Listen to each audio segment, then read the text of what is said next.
दोस्तों, बात उन दिनों की है जब महात्मा बुद्ध अपने शिष्यों के साथ वैशाली नगर में पहुंचे हुए थे। उनकी ख्याति पूरे नगर में फैली हुई थी।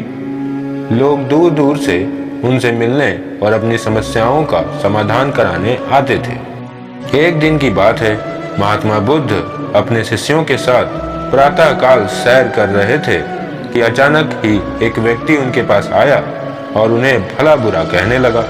उसने पहले बुद्ध के लिए बहुत से अपशब्द कहे, पर बावजूद इसके बुद्ध मुस्कुराते हुए चलते रहे। बुद्ध को ऐसा करता देख वह व्यक्ति और भी क्रोधित हो गया और उनके पूर्वजों तक को अपमानित करने लगा, पर इसके बावजूद बुद्ध मुस्कुराते हुए आगे बढ़ते रहे। बुद्ध पर अपनी बातों का कोई असर ना होता देख अंततः वह व्यक्ति निराश हो गया और उनके रास्ते से हट गया।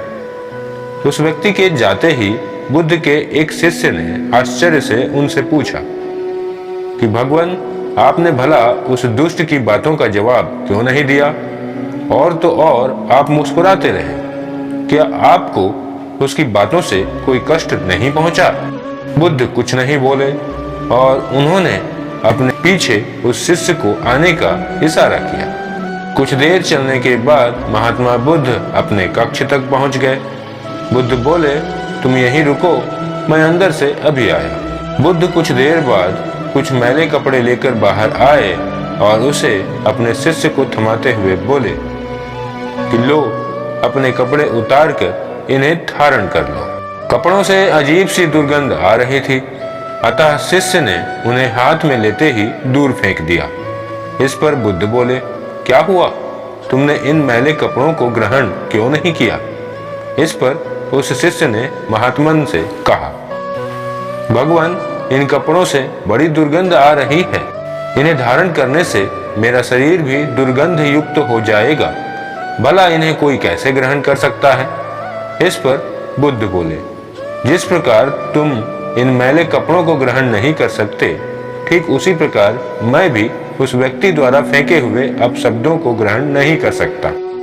ये अपशब्द इन मैले कपड़ों के ही समान है, अतः इन्हें धारण करने से मनुष्य का शरीर भी दुर्गंध युक्त हो जाएगा। शिष्य को महात्मन की बात अच्छी तरीके से समझ में आ गई। दोस्तों, महात्मा बुद्ध के जीवन की यह घटना हमें यह संदेश देती है कि हमें शांत चित्त रहकर अपने आप पर और अपने विचारों पर काबू रखना चाहिए। किसी के अपशब्दों से हमें बिल्कुल भी विचलित नहीं होना चाहिए। यदि किसी की कोई बात बुरी लगे तो दो तरह से सोचें।